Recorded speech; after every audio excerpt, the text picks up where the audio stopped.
Okay guys, we got a 2000 Toyota Camry. Yeah, I just let it chill. We're gonna pull the wheel off because we got to replace the power steering first while we got it up. We're gonna come up underneath here because your power steering pump is behind the tire and the easiest way to get to it is over here. So let's get the tire off. I'll get you in a better camera angle and then I'll let you see what's going on. Nitty gritty. It's right there. So we're gonna have to loosen that tensioner on the right. Whoop, too far. We're gonna have to loosen that tensioner right there, pull the belt off, then we'll unbolt it, pull the hoses, and replace the pump.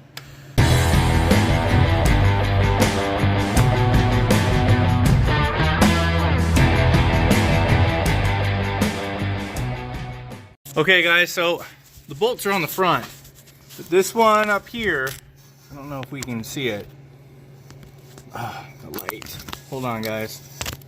Okay, right above the pulley, you have to take your hands and get a 12, put it up there. Then you're gonna want one of these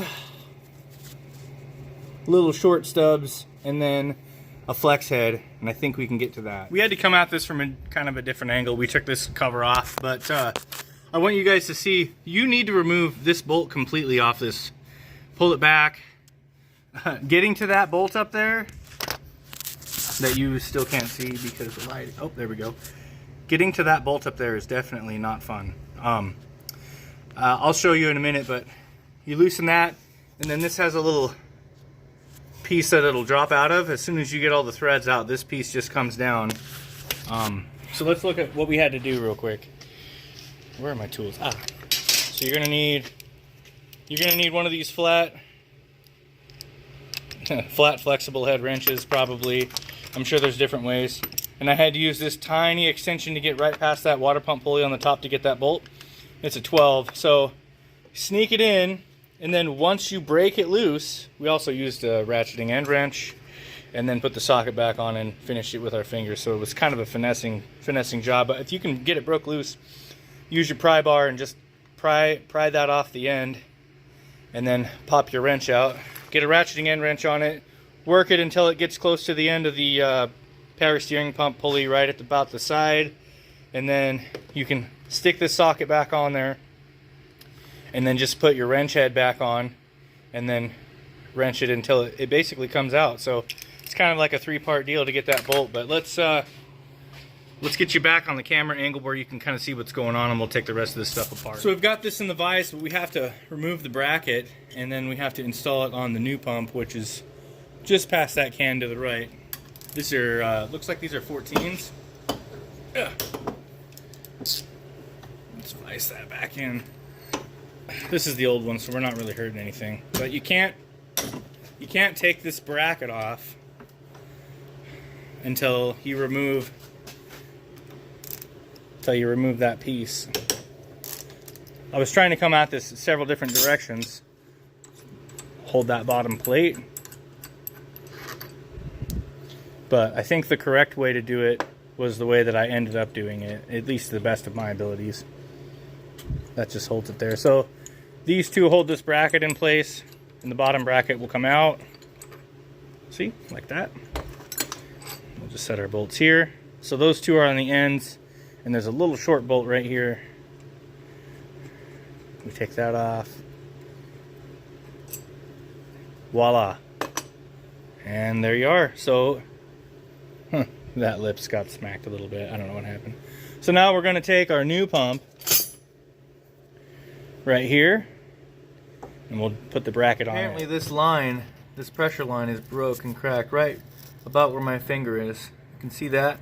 So we have to replace that. So we went to the parts store and we picked one up. So we're also going to do that while we're underneath there, guys. So let's replace that line, and then we'll get the pump. So that part's a 22, and this one's a 17. Did I go this way?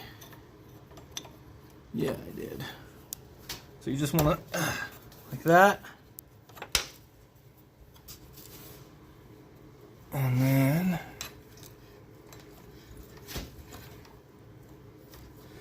that whole line should just come off. Good thing this line was cheaper than the rest of them. Ugh, fun times. All right, so it's easier to bring that line this way. Through here. What's it stuck on? Oh, the O2 sensor.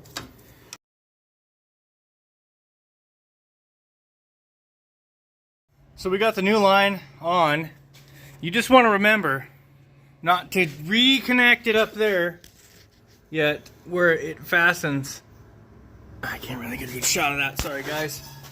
Up, I can see it from down here. You just want to leave that disconnected up there until you get your pump on. We'll connect it back. All right, so there's two crush washers that come with the kit. There's one down here and one up there, and if you've ever done any hydraulic lines, you know that you need to replace them. So we did that before we started this. This bracket, what a bear. All right, so I'm just gonna hand thread, sorry about that, this back. We'll get our hose hooked back in, and then we'll see where this bracket needs to be set at, because I think this tab might go behind here, and if that's the case, we'll loosen it and put it back.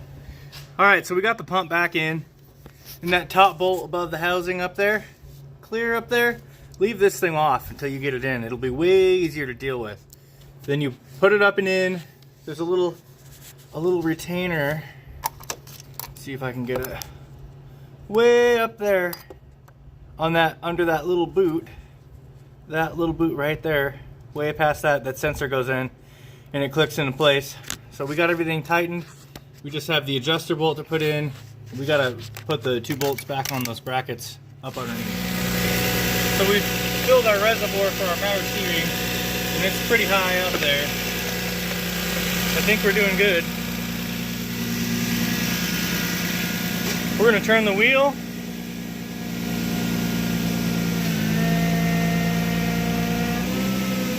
Then we're gonna try it on the ground.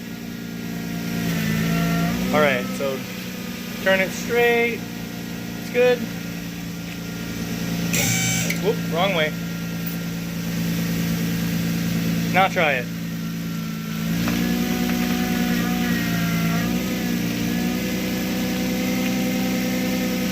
Does that feel a lot better? Oh yeah. So, and that line was broken, but we did the pump anyway since we were there. You basically have to take the pump off when you do the power steering line.